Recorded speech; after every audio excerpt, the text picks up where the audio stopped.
c'est la quantité de puissance qui distingue un existant d'un autre existant. D'où l'importance de certaines formules de Spinoza, que maintenant je voudrais, si vous tombez dessus, que vous les compreniez et qu'elles vous soient très claires. Lorsque Spinoza, il arrive très souvent de dire « l'essence, c'est la puissance ». Comprenez le coup qu'il est en train de faire, parce que dans toutes ces propositions qui peuvent paraître innocentes, il y a toujours des coups philosophiques. Le coup philosophique, là, c'est quoi? Il fait une drôle d'opération, Spinoza, alors s'il nous dit l'essence et la puissance. J'essaie de commenter, de faire un commentaire libre, là, toujours, un commentaire très libre de cette formule, l'essence et la puissance, que vous trouvez chez Spinoza, aussi bien au niveau de Dieu, de la substance, il dit l'essence de Dieu, c'est la puissance, qu'au niveau des existants, mon essence et ma puissance. Qu'est-ce que ça veut dire? Premièrement, il y a une proposition philosophique, puisqu'elle est pleine de choses, elle a plusieurs épaisseurs. Je dirais première épaisseur, mais il faut faire très attention. Il fait quelque chose d'extraordinaire parce qu'en fait, il fait une complète conversion. En disant l'essence et la puissance, il change tout. Il veut dire, je ne m'occupe pas des essences. Il nous dit, si vous voulez appeler quelque chose essence, eh bien, finalement, vous ne pourrez donner ce mot qu'à la puissance. Donc, c'est une conversion de l'essence sur la puissance.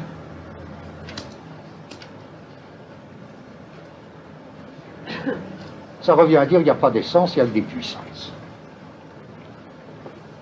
L'essence, c'est la puissance. Mais deuxième épaisseur, la morale, le point de vue de l'essence, le point de vue classique sur l'essence, pouvait à la rigueur comprendre la formule l'essence et la puissance. Comment qu'elle l'aurait comprise? C'est tout simple, on l'a vu. La pensée classique, ce que j'appelais tout à l'heure la pensée morale, pouvait très bien comprendre la formule l'essence et la puissance en un sens précis. À savoir, l'essence, c'est ce que la chose est, mais, vu les détours de l'existence, vu les détournements de l'existence, l'essence n'est pas réalisée là, comme ça tout seul.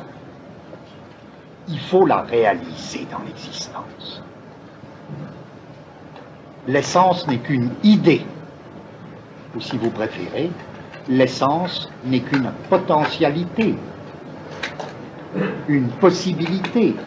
L'essence est en puissance. L'essence est en puissance. Dans cette pensée classique, en puissance se distingue de en acte. Donc la pensée morale nous dira à la rigueur l'essence est en puissance, ce qui veut dire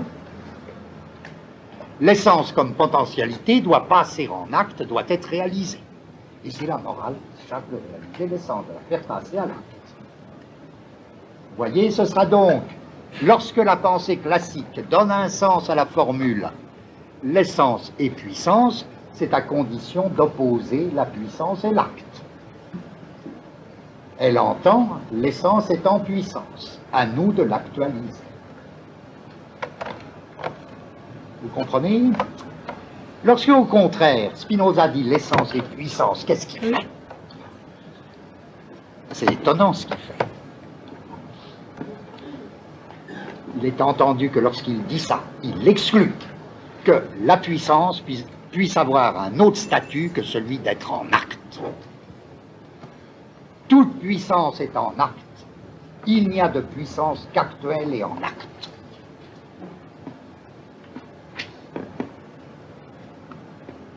C'est-à-dire, il n'y a aucune potentialité de la puissance.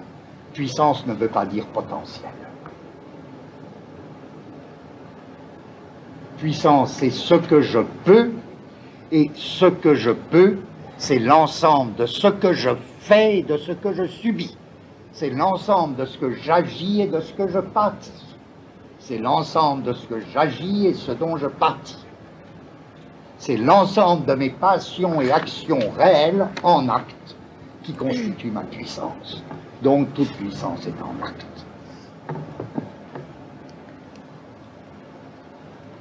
Or ça renvoie à un courant de pensée très très curieux, je cite pour mémoire, parce que c'est là que se font dans la philosophie les créations de concepts.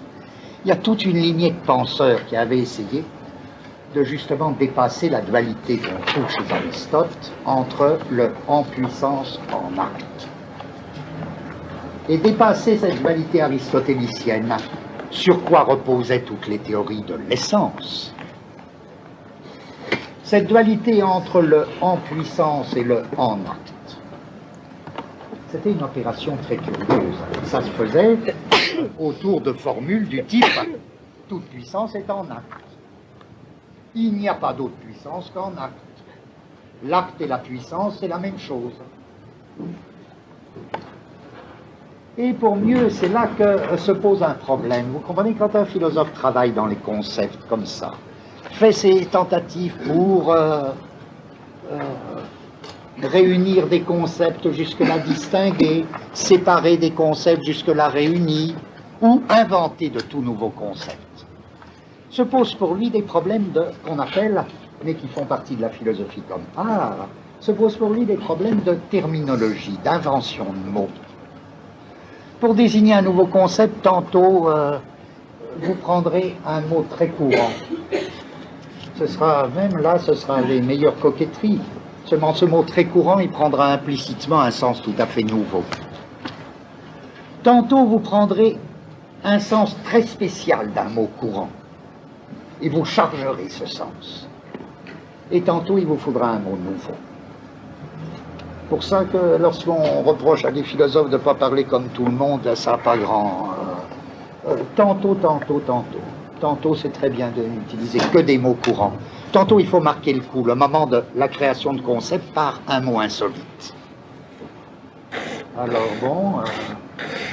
je vous ai parlé la dernière fois de ce philosophe qui a eu une grande importance pendant la Renaissance, Nicolas de Cuse.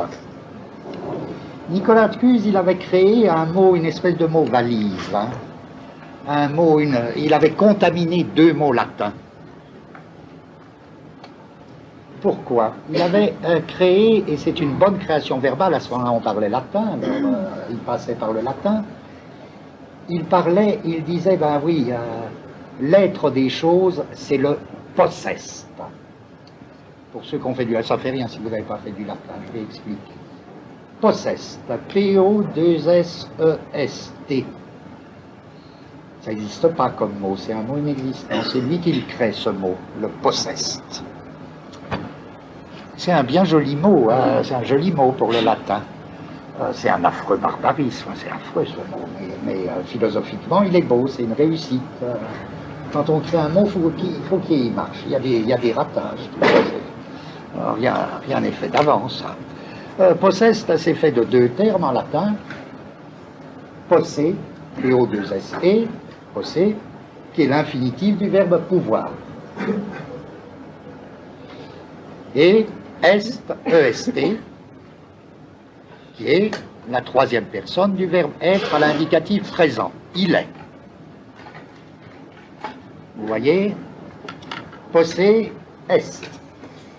Il contamine les deux, ça donne possest. Et qu'est-ce que c'est le possest? Le possest, ce sera précisément l'identité de la puissance et de l'acte.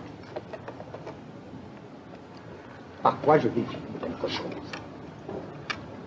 Donc je ne définirai pas quelque chose par son essence, ce qu'elle est, je la définirai par cette notion barbare, son possest, ce qu'elle peut, à la lettre, ce qu'elle peut en acte. Bien.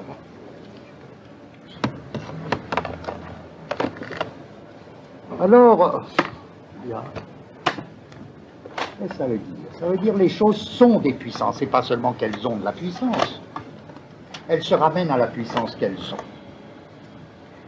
tant en action qu'en passion. Donc si vous comparez deux choses, elles ne peuvent pas la même chose. Mais la puissance est une quantité. Donc, vous aurez, grâce à cette quantité très spéciale, mais comprenez quel problème ça pose. Bon, la puissance est une quantité, d'accord, mais ce n'est pas une quantité comme la longueur.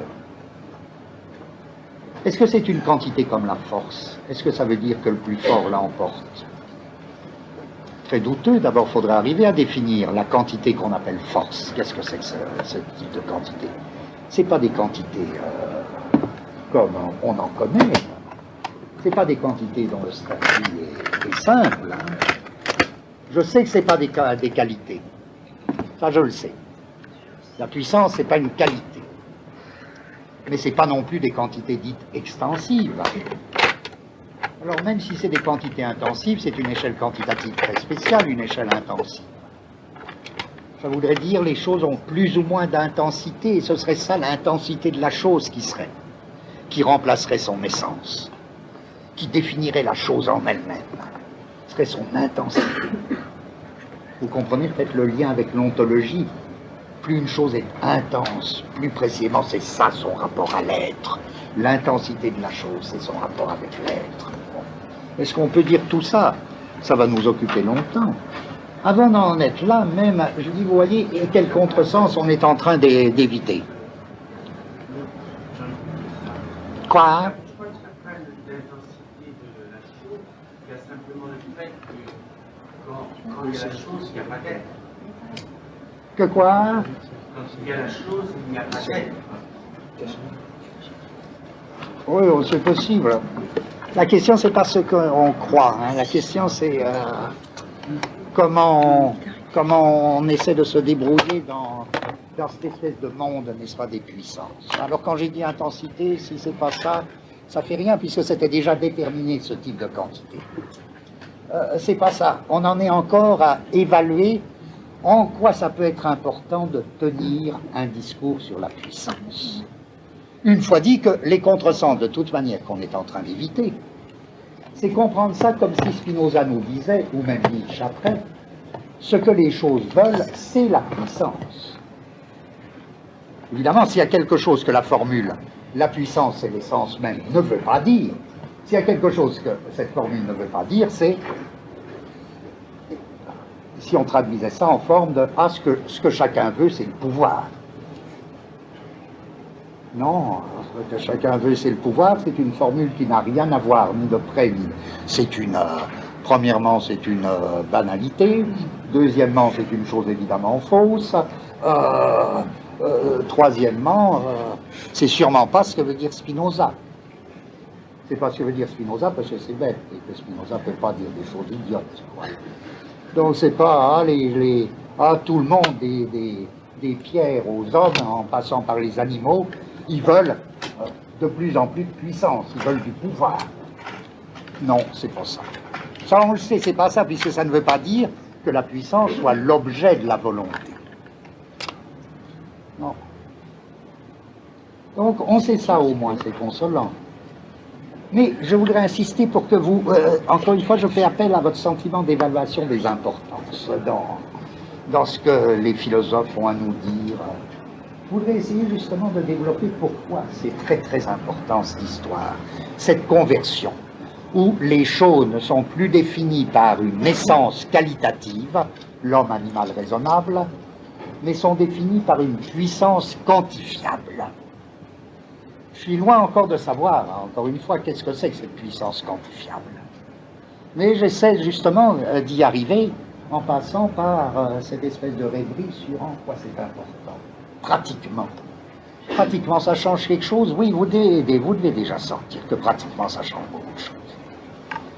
Si je m'intéresse à ce que peut quelque chose, à ce que peut la chose, c'est très différent de ceux qui s'intéressent à quelle est l'essence de la chose. Je ne regarde pas, je n'ai pas vraiment la même manière d'être dans le monde. Mais je voudrais essayer de montrer ça par, précisément, un moment précis dans l'histoire de la pensée.